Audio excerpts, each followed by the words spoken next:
Frontline is a presentation of the Documentary Consortium. I am what a child molester looks like. I am what a serial killer looks like. Tonight on Frontline, a disturbing journey inside the minds and souls of violent sexual offenders. I don't know if I have any feelings. Maybe that's my birth defect. I wasn't even born with feelings. I don't know. Because I've never felt anything about anything. Correspondent Al Austin examines how one state is trying to stop sexual predators. There's clearly sex offenders who are treatable. And I think there's clearly sex offenders who are not treatable. And the trick is figuring out which is which. Tonight on Frontline, what's to be done with the monsters among us?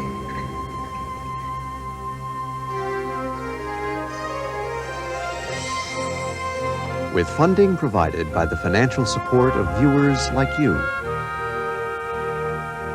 and by the Corporation for Public Broadcasting. This is Frontline.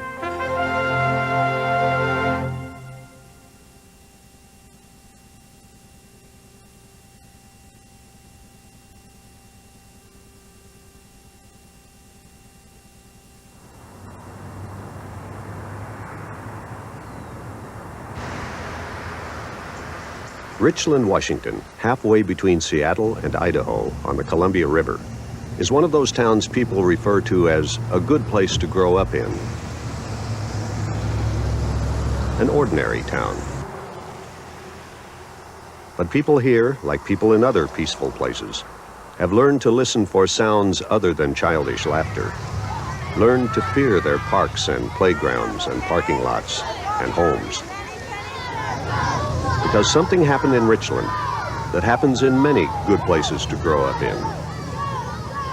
A monster grew up here.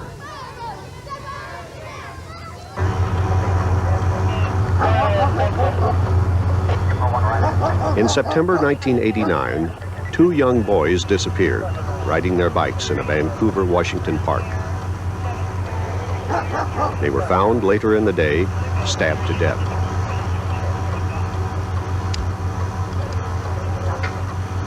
Justin last saw his little brother. The following month, a 4-year-old boy disappeared from a nearby playground. Came right to this spot. His body was found 3 days later beside a Vancouver lake. 2 weeks after that, a child began screaming in this movie theater. A man was trying to kidnap him. The man was arrested. He was 28-year-old Westley Dodd of Richland. He confessed to murdering the 3 children. He said he had hoped to kill many more.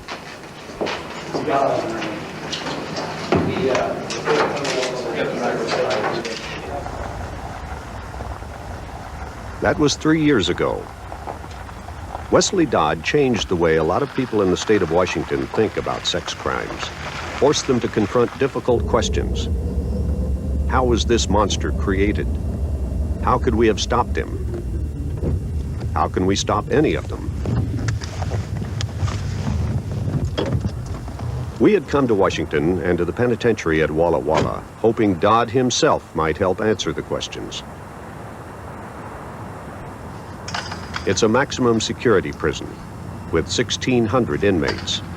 A few are kept in a special intensive security building. 12 of them are awaiting execution. But even here on death row, Westley Dodd is special. In a 15-year career, by his own estimate, he molested more than 100 children before killing 3. The most startling thing about Westley Dodd is how ordinary he seems. Small and harmless looking. The handcuffs seem unnecessary. He speaks in a matter-of-fact voice about unspeakable things.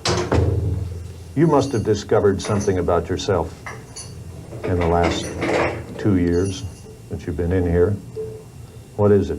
What should people know about you? I don't know. I can't really say I really discovered much about myself.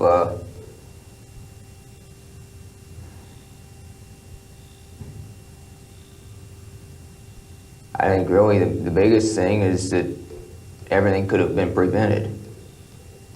I mean, I've had so many contacts with police and confessed to so many crimes and never been charged, or charges was dropped. I was never prosecuted for one reason or other. I first started exposing myself when I was 13 years old. My first contact with police came when I was 15. On March 10th of 1977, I was arrested by the Richland Police Department here in Washington. I confessed to 6 or 7 different crimes. I couldn't remember for sure. So these 7 cases probably involved close to 20 kids. For 30 minutes, Dodd described molesting children from one end of the state to another, getting caught, confessing, and walking away a free man. He said he should have been in prison in 4 different places at the time he was killing the 3 little boys. The story was absurd, blaming his murders on those who failed to stop him. And it was hard to believe that so many authorities had let him get away. They suggested that I get counseling, but didn't think anything was serious enough to press charges. And that was it was dropped.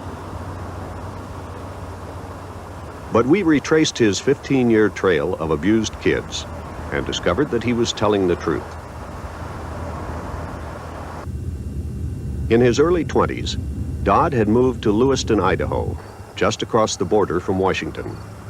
He molested a little boy there several times on both sides of the state line. He confessed to it in both states. Idaho sentenced me to 10 years in prison, but the sentence was commuted to 1 year in the county jail, and I served only 4 months of that. So I did 4 months of a 10-year sentence. Everybody over there is pointing fingers at each other. The judge is saying, well, he made such a good impression. I can recall he made a good appearance in court. He was a kind of a humble kid, and he appeared to be a reasonably bright kid. Judge John Maynard is retired now. He is haunted by the Wesley Dodd case. He says he can't understand how it happened, how he let such a man go. Did you know that he was a repeated offender? No, that was not in his pre-sentence information. Why? I have no idea. Nothing in there to indicate that he had a real serious problem. How could they have missed Dodd's problem? He had been caught all around the state of Washington molesting kids.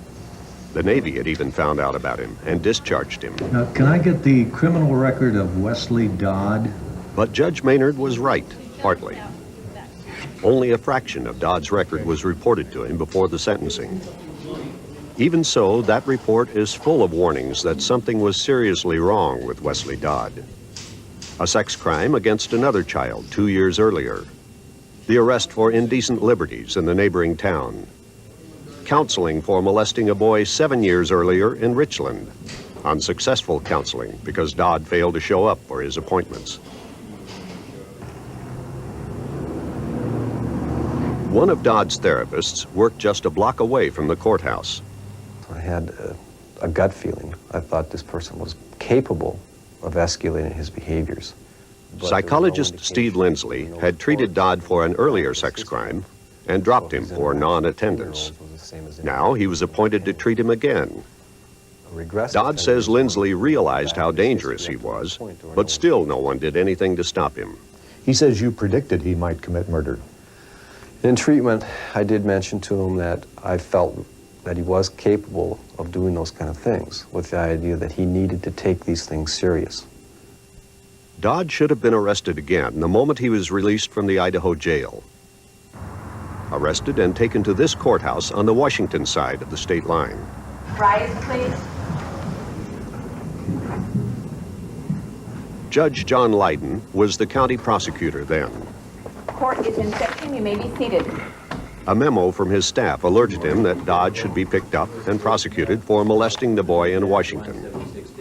Lydon admits he should have done that, but he didn't. He says he doesn't know why. He says the case just got lost in the shuffle. Free again, Dodd headed west for Seattle. Moved to Seattle on June 13th, 1987. I tried to kidnap a boy. My intentions at that point were to kidnap him, to rape him, and to kill him so that he couldn't report me. This boy knew what to do. He knew something was wrong. He wouldn't go with me, and he made an excuse to leave the area, and he went home. He was able to identify me, and I was arrested that night. Well, I wrote when I filed the case on this guy, locked this guy up forever. Rebecca Rowe, head of a special team that prosecutes sex crimes in Seattle, has bitter memories of Wesley Dodd. What happened to him here? Why do you only get 118 days? Essentially a interpretation, in my view, a hyper-technical interpretation of the statute by a judge who made a finding on a reduced charge. It was never,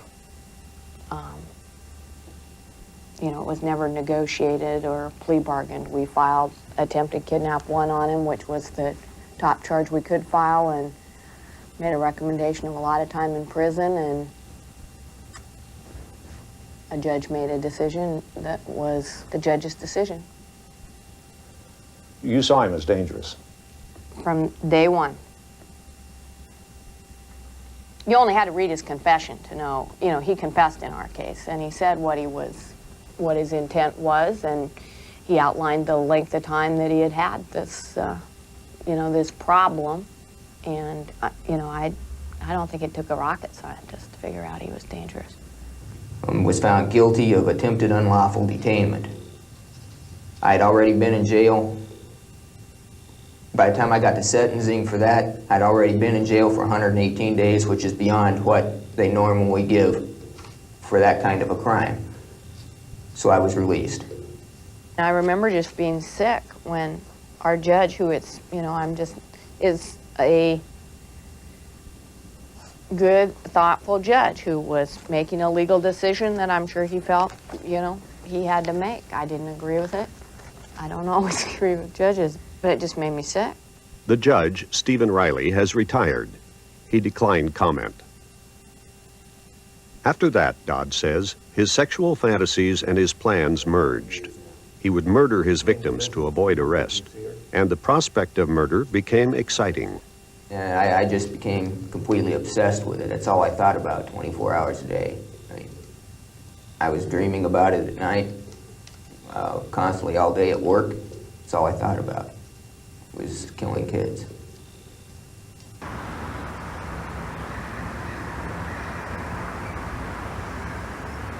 The story of what happened in the autumn of 1989 can be found in a vault of the state Supreme Court in Olympia, Washington.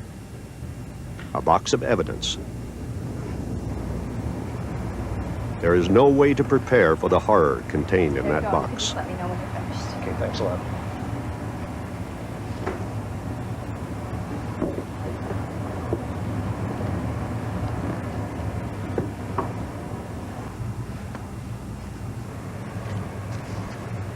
Some standard police photos of crime scenes.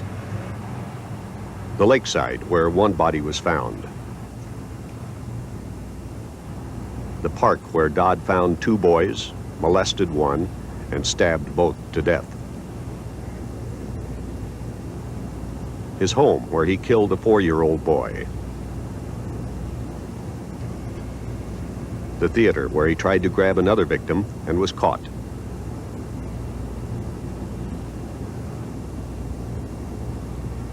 And there are diaries, meticulous handwritten notes and diagrams as Dodd planned and carried out the murders.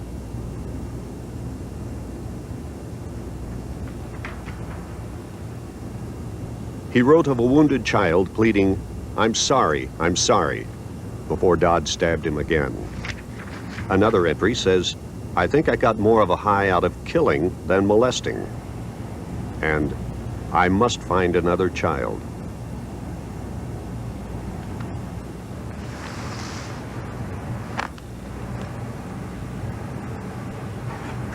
His briefcase with the next child's underpants. And finally, a little photo album Dodd kept of that killing. the 4-year-old named Lee, kidnapped from a park and taken to Dodd's home. You kept a photo album. Why? 2 reasons, really. One was to help me remember what I'd done, exactly what had happened, what he looked like, for my own, pleasure. We'll get photos later on. And another one was so the next time I got a boy home, I could show him pictures of Lee hanging in the closet, and then I'd kill that boy.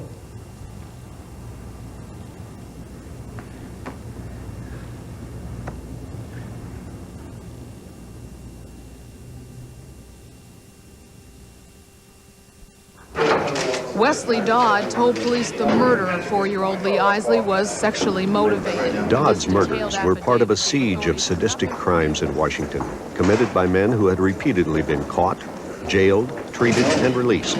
Experts say they're frustrated because the problem doesn't seem to be going away. A state known for progressive methods of controlling sex offenders was now full of furious citizens demanding protection from men like Westley Dodd.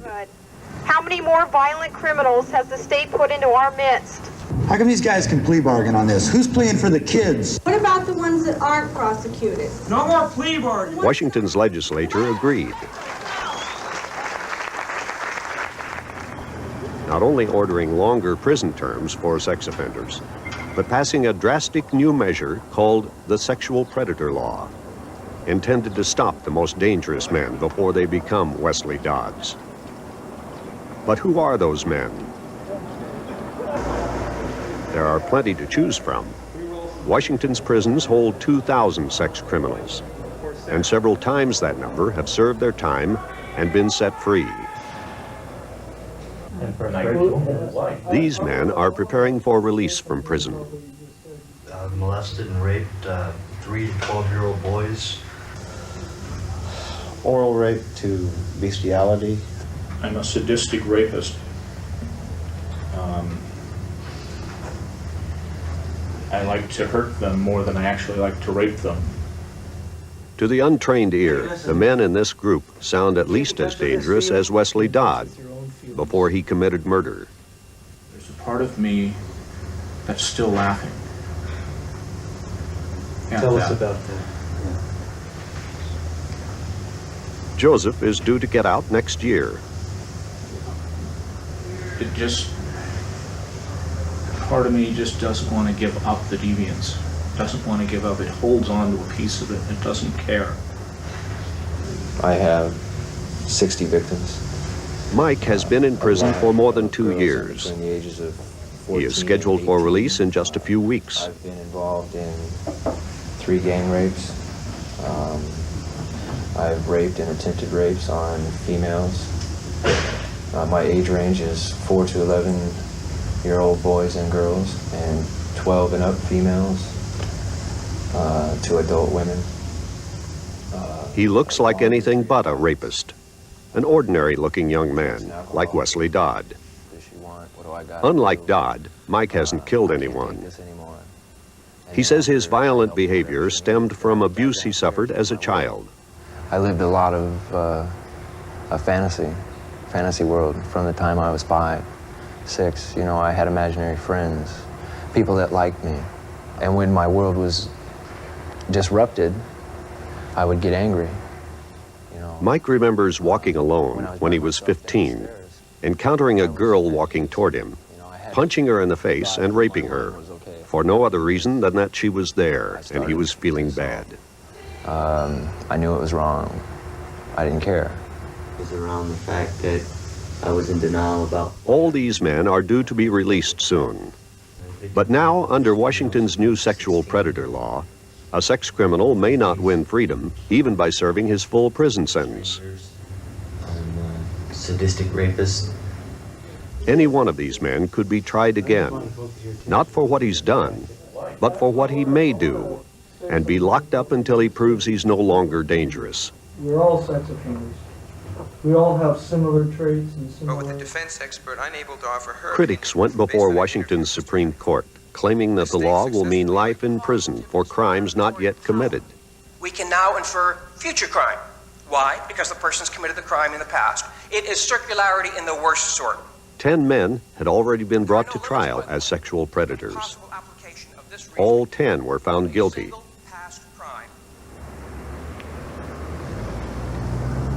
They were taken to a special commitment center at the Monroe Reformatory, a maximum security unit capable of holding a few dozen sex criminals Washington decides are the most dangerous of all.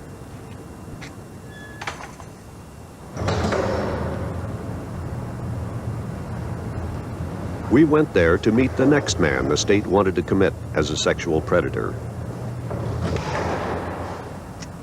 His record lists him as rebellious, incorrigible, with signs of sadism and pedophilia. Even the psychologist hired by his attorney said he probably fits the legal definition of sexual predator. His name is Joel. He's 23.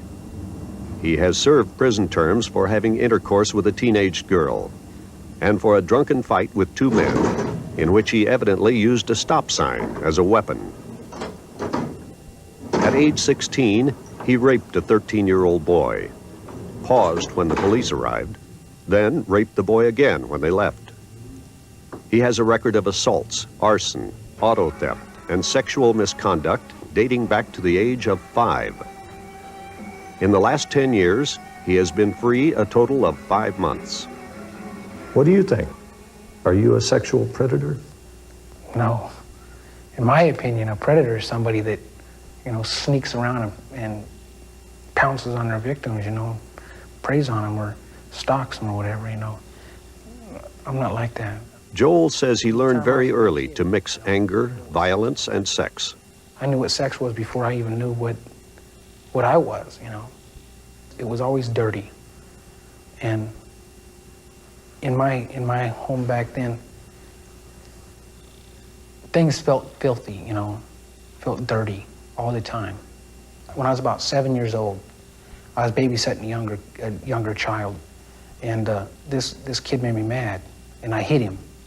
And then once I hit him, he started crying, and I hit him again, and I got pleasure. I didn't get. It was like I looked down on him, and I seen how innocent he looked, and how he wanted me to stop. And it seemed like the act of making up to him and making him feel better, what felt good. Not the act of beating on him, but the act of making up to him. And then I had the feeling that was the same feeling my stepdad was getting from me.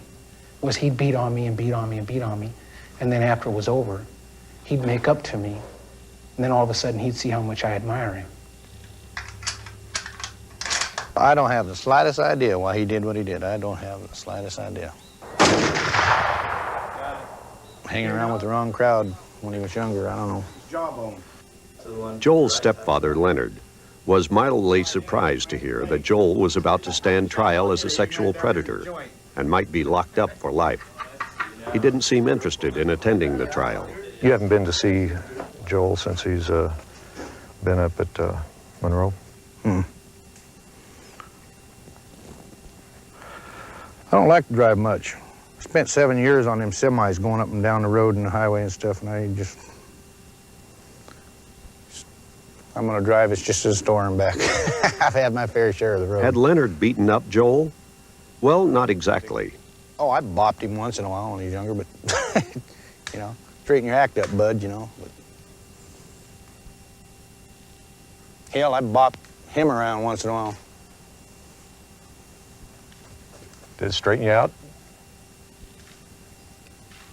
Did it? Did it hurt? Only your pride, huh? When he was at home, him and his brother fought all the time. And I mean, they fought rough. Piece of rubber hose, anything that was laying there, they'd grab it up and work each other over with it. I mean, yeah, matter of fact, one time her mother hollered at me about it one time. They was out in the yard and they was going at it, and I think Sean ended up with a bloody nose, and Joe had a cut lip, and one of them had a black eye or something, and Margaret hollered at me. She says, "Leonard, why don't you break them up?" And I said, "Well, it's a rough world out there, and if they're going to learn how to survive in it, let them go." You know. Leonard used to convince the kids by offering them a quarter to get into fights, him and his brother, to see who could beat up who. Joel's mother was camera shy and would only talk by phone. She said she wouldn't be visiting Joel either. Do you think he ought to get out? Do I think Joel ought to get out? Yeah. No, absolutely not. My personal opinion is this. Joel got himself into it. Let him get himself out. Her attitude has always been, even when I was a little kid, it's your own fault. You know, you take care of yourself. That's the attitude. And when she writes me here... Everyone liked Joel. He had a neat smile, freckles on his face, big, thick, heavy head of hair. Everyone really liked the kid. Paul Batzel was Joel's counselor at St. Helens Elementary School in Longview, Washington. It's the only school in town that didn't kick him out, Joel says. A special room, we could stand up on this little box and look out over the playground and watch Joel in action. And he would be doing very well for a period of time, and then all of a sudden he'd explode. And, did you ever learn why? Well, in part abuse. We wondered about abuse, and I can remember one time when I met with the mother, and we had sensed that there were marks on his body, but didn't know exactly why they were there. Batzel never did find out. Neither Joel nor his mother would talk about it. This is one. But he did get Joel to draw a picture of his family. He did this one at 11 years of age, and he portrayed his family with his brothers, age 12 and 5, and then his sister, who was 14, and she was smaller. And then the last drawing that he portrayed himself was as age 11, as being the smallest of the entire group. Very impersonal, no interaction. It's like ducks in a row. It's just a bunch of people living together in an environment, nothing happening. Is that a sad picture to you? Yeah, especially for a child who's 11. It's a story that I would look at a family and I'd kind of wonder what goes on when the doors are closed. They lived here for a while, near the junkyard. Joel has forgotten his other homes, or they've been torn down. When welfare agents came to check on him, Joel ran away from them. Later, he would claim that his home was full of all kinds of abuse. Authorities never were able to prove exactly what was going on, but they were sure that all the children in the family were being neglected and were running wild. I indicate in my report that they missed at least half of the school year, and that had been going on for a couple of years. Bringing the problem to the mother's attention, nothing was done. She was not getting up to see that the kids were being fed and off to school. Caseworker Dan O'Neill wrote in his report that unless the county stepped in, he believed Joel's situation would continue to deteriorate. So I filed a dependency petition, and in the petition I requested that Joel be removed from the family home and be placed in foster care. And I guess the court felt that the home situation was not as bad as it appeared to me and to school personnel, and so they left the child in the home. Just as O'Neill predicted, Joel's behavior grew worse. The childish explosions became crimes, and juvenile authorities arrested him. We, for the most part, unfortunately never really got a chance to work with Joel. He shot through the department one offense after the other, and they put him on probation for arson and burglary. But within days, he'd committed another burglary, stolen a car, and molested a child. It became quite apparent early on that Joel wasn't just another kid going through the system, that he was hell-bent, if you will, to continue to commit crime. Don't hop like that, they'll take that by. And so, at age 13, Joel was shackled like this boy and was on his way to a juvenile prison, Echo Glen. They put me in a van, transportation van with cuffs and shackles on, and it took us like 5 hours to get there, 4 or 5 hours to get there. And the whole time there, the guy that was sitting next to me was telling me, you know, that when we go in there, you're going to get raped and, you know, people are going to take advantage of you. You go to school together. All the way up there, I was scared to death. And when I finally got there, I was paranoid. You know, I won't even go to the bathroom without, going in there and peeking around and making sure no one was hiding. And I felt like, man, my mom knew I was coming to this miserable place and she didn't warn me. You know, she didn't tell me about it. She didn't say goodbye to me or anything. And in a sense, I honestly felt like doing more wrong to get back at them for punishing me for my first wrong. He tried to get back at them by stealing from the staff, fighting, and engaging in sex with other boys, lying, and wrecking a truck trying to escape, almost killing a child in the process. At age 16, finally freed from juvenile detention, it was only 2 weeks before he did something worse, brutally raped a 13-year-old boy. That wasn't something that I plotted. I didn't go out on the streets and roam around for days and look for a victim. It just, he was there, I was there, and boom, it happened, you know. And I did it, well, see, it started out as an act of beating somebody up. It was a fight at first. You know, it was a one-on-one fight. But then, boy, when I got control, I guess I just went overboard. So, you know, it's not an act of sex. I urinated on him, you know. At that time, I guess, when it was over, I didn't feel like I was superior, but when I was doing it, I felt like, you know, I'm disgracing this person, you know. It probably is too late for him to turn out to be a normal, pro-social kind of person who goes to college and succeeds in life. Brett Trowbridge is the psychologist hired by Joel's lawyer to evaluate him. Certainly he wouldn't be in the very worst category, but I would guess that technically he would fit their legal definition of someone who's likely to commit predatory sex offenses in the future. Is he unusual in your experience? I don't think so. I think that this is kind of the run-of-the-mill type of person that I see, at least in my practice, very frequently, who has been in trouble all his life from early teenage years, mostly because of serious family problems and drug and alcohol problems, and gets in trouble with the law and stays in trouble with the law throughout his youth and early adulthood. I think there's a lot of Joels out there. A lot of Joels, a lot of potential Wesley Dodds. But is one like the other? I don't see no similarities between me and him, because he claims he has raped over a couple hundred people, you know. I'm not like that. That's not my thing. Like I said, I've been a criminal.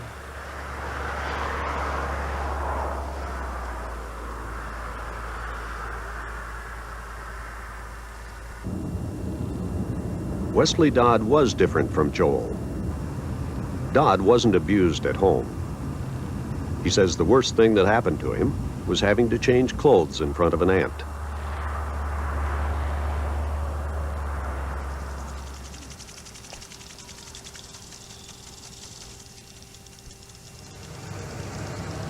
When the Dodds lived in Richland, their home was close to a grade school and a playground. Ordinary home, ordinary childhood, ordinary family. The family has quit talking about him publicly. They've agreed it'll be better after he's been executed. His parents fought a lot and finally divorced about the time Wesley began molesting kids. You heard criticism when you did something wrong, but there was never any praise, there was never any love, no hugs. I don't remember Dad really ever playing any games with us kids. I was 11, 12 years old. I remember sitting down as a family and playing Monopoly, and then it ended up with Mom and Dad screaming and yelling at each other about who owed who money. Dodd lived his first dozen years without leaving a trace. His memories lead through a kind of void. No happiness, no sorrow, no friends, no desire to have friends. Just suddenly, at age 13, an urge to expose himself to passing children.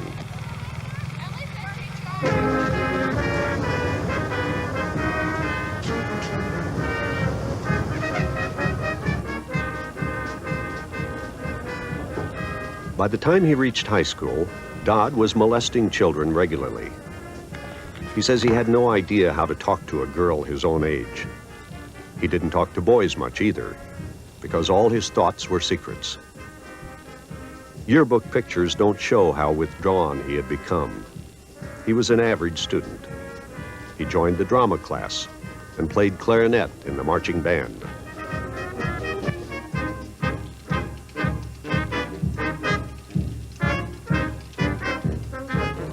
Well, I had him as a student at Chief Joe Junior High through his junior high years. And when he got into high school, he came back under a SERVE program where students could come back and work in classrooms, and I had him the 3 years then. The one thing about him is that he always told the truth. He was just very quiet. You had to draw things out of him, but he was extremely reliable, very responsible, and then I knew I could rely on him. If I asked him to get something done, it was guaranteed to be done, and done right and done well. I knew that the family life wasn't good because I just kind of, you know, kids don't always come out and say that, but you can just kind of gather it when they don't, parents don't come to their concerts or show much interest in the They didn't kids. come to his? No. Is there any sign at all that here was a dangerous kid? None. Because I'd had him to my house even. And he even stopped back in and visited. And then I got married and had kids, and he came, and then that was the last time that he even came by the house, Right after I had after. kids, yeah. But I would have let him babysit him. I mean, you know.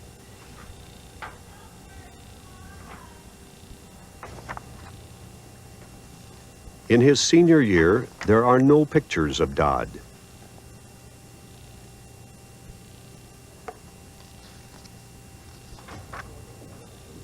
It's as if he was disappearing as a student, as an ordinary boy, as the other side of him took over.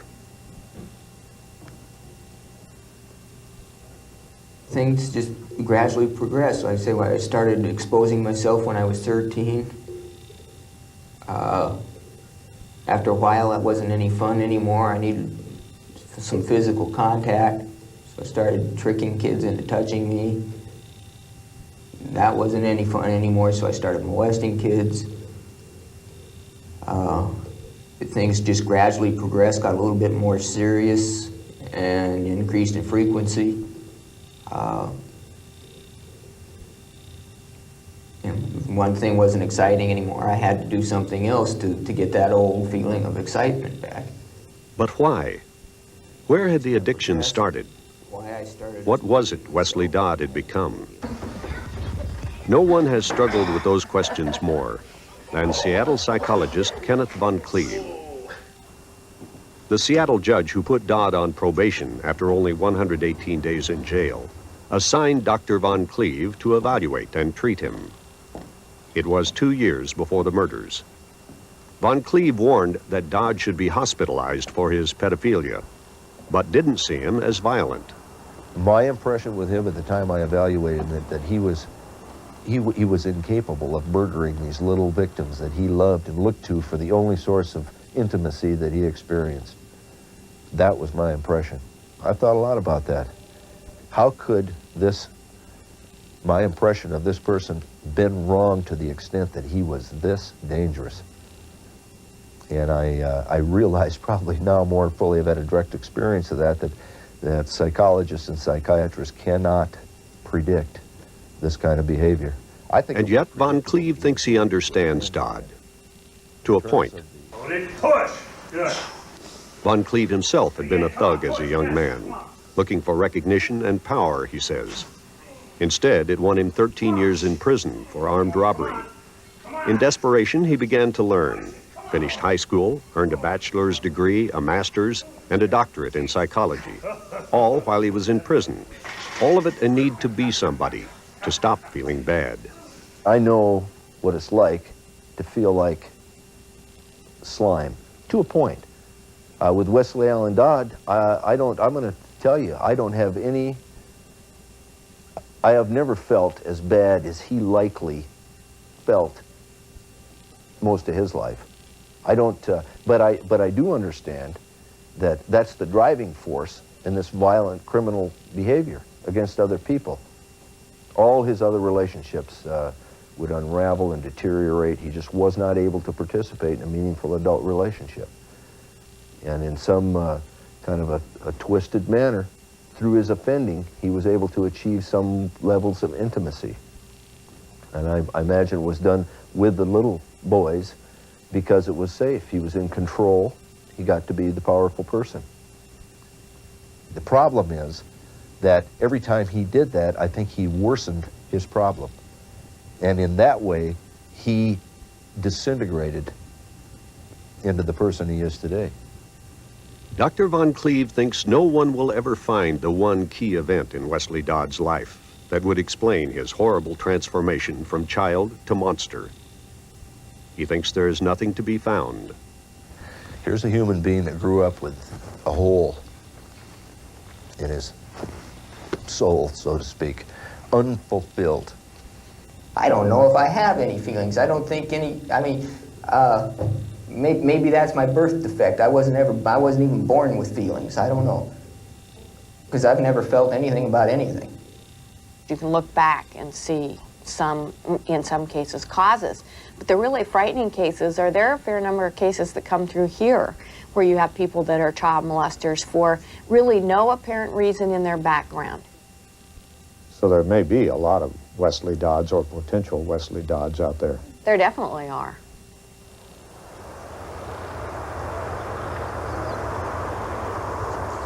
What about all the other potential Dodds and Joels? The thousands of other sex criminals? What do we do about them? Well, let's not candy coat it here. Let's get the crap done. I don't like being in a place like this. I don't like... What about men like Mike, who admits he had had no feelings for the 60 women and children he hurt? Mike and the 200 others in this prison wing are voluntarily undergoing treatment as the last step before they're free. Figured that she was trash. I was doing society a favor by shooting her. How many people who are here are in your program? Barbara Schwartz is a pioneer in the treatment of sex offenders. 200 with another 100. The program she had run here for the past 3 years is the nation's largest and uses methods ranging from old-fashioned to bizarre. This is a physiological assessment lab. This is a machine called the penile plethysmograph, which allows us to directly measure the level of a person's sexual preference. It uses a small gauge that's attached to the shaft of the penis. Get under the sheet, and I'll hand you the gauge, and you put it on, and we'll take it from there, okay? Schwartz concedes that she and others who've ventured into this strange new field are only beginning to discover what works, that there is no cure. The way we talked about. Set? Yeah. We're not going to find the truth about something as complicated as sexual assault in this society. We're going to find a lot of different little truths. Don't talk back to me, David. Quit being a brat. Don't talk to him that way, Oh, David. don't tell me you're not a kid. You're just a little kid, you know it. You're a brat. Such a brat. No, pick you up and Ran you through the wall. No, I'm not going to let you. Yes, you are. Their pain, their pain, their pain. Show me their pain. John Bergman is a former actor and drama teacher. Now he coaches sex criminals in reenacting their crimes, makes them play the parts of their own victims, breaks them down in hopes of making them think. Here are these people who make hell to victims, and on the other side, these human beings who we can get to and who have this raging hell inside them.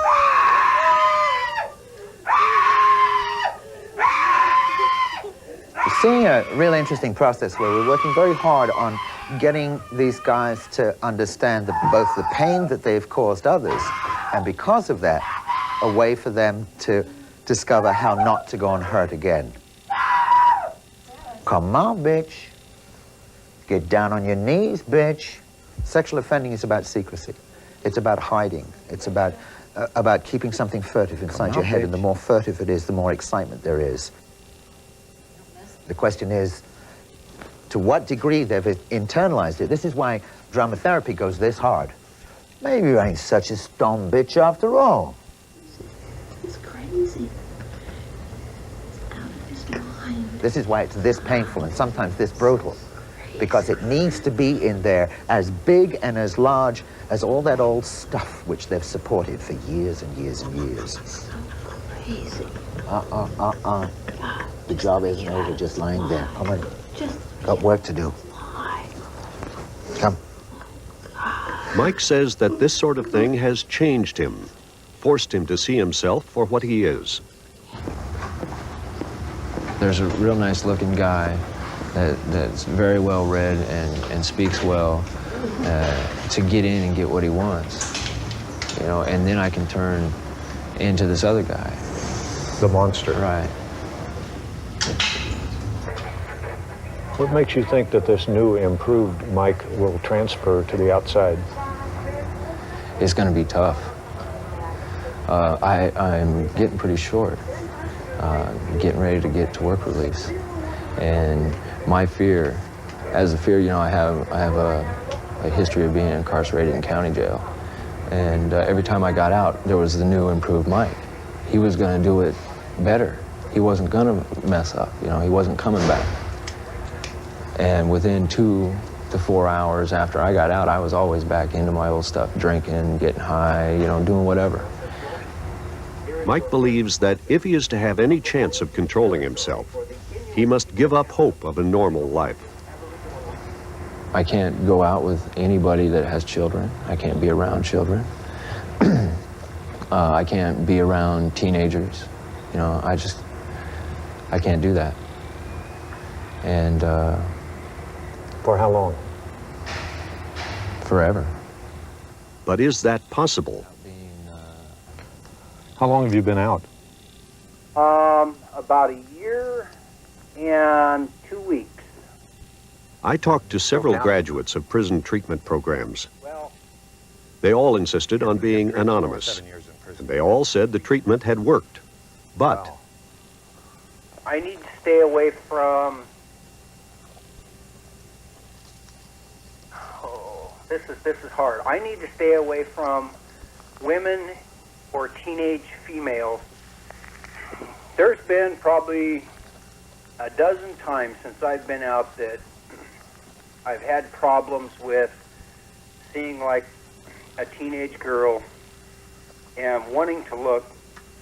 I haven't found myself in the situation or running a deviant fantasy as of yet.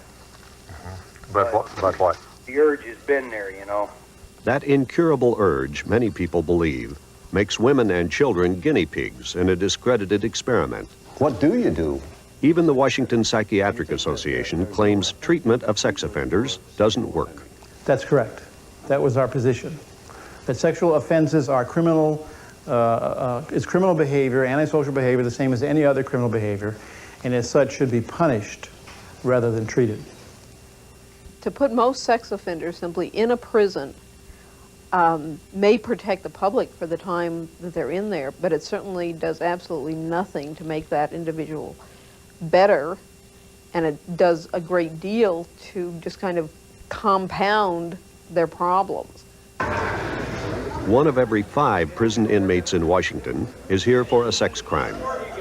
All but a few, those labeled sexual predators, will be released, with or without treatment, most without.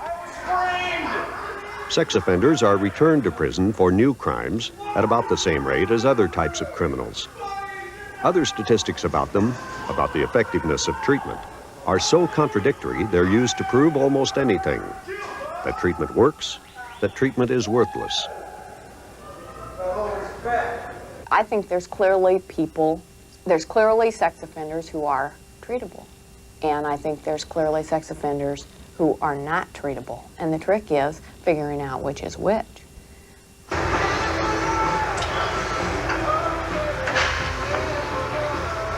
5 months after we first met Mike, he sat waiting in his cell for the prison bus that would return him to freedom. He admitted he was nervous about leaving the security and support he'd gotten used to here. What am I going to do when I find myself alone? Or when I'm tempted with drugs and alcohol? maybe when I'm turned down for a job the 10th time, or things aren't going the way that I would hope. Relationships with women worry me. Being intimate, how am I going to approach that? I've never done it on an honest level. I've never been honest in any relationship. And doing it now is scary. If this guy can't tell the truth and it leads to him reoffending, he'll come back here and the process begins again. And someone else will have gotten hurt. And someone else will have gotten hurt. And we have to go and do it again because 90% of all offenders in this country go back out into the streets.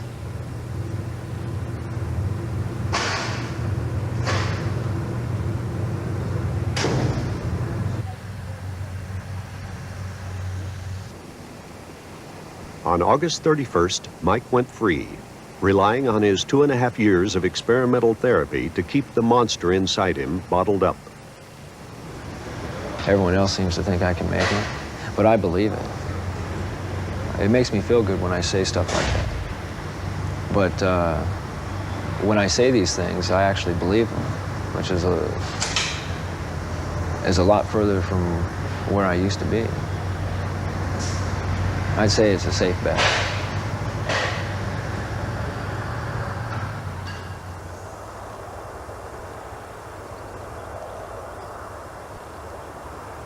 Joel is left behind. He has waited more than a year for his trial. Warped by the life he had to lead, he might have been rescued when he was still a likable kid. Now he's merely dangerous. All Washington can think of to do about him now is call him a sexual predator and cage him. A person could go insane in here, and I don't want that to happen to me. I'm me, you know, I'm the only person, when I die, I'm the only one that's gonna be in that coffin. And I don't wanna go there insane. I wanna go there knowing that I did something with my life, you know, that I actually, even if I just rent an apartment and die the next day, it'll be the very first rent I ever paid, you know? And I'm sincere about that.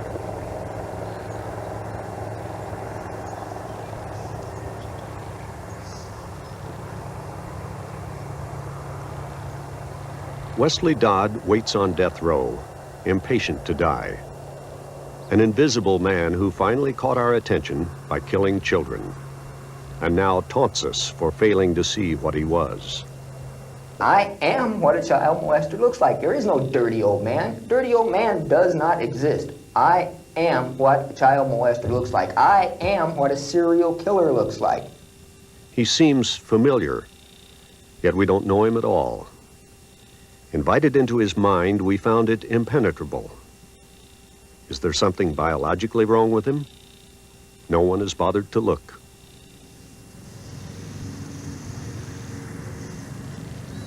Maybe Washington's new laws will protect the children from the next Wesley Dodd, the next monster, if we can recognize him in time. But we don't know what created him, so we don't know how to prevent the next one. He disgusts us. We look away. We don't want to think about him. We want laws against him. We want simple answers. And maybe there is no such thing.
Funding for Frontline is provided by the financial support of viewers like you and by the Corporation for Public Broadcasting. Frontline is produced for the Documentary Consortium by WGBH Boston, which is solely responsible for its content.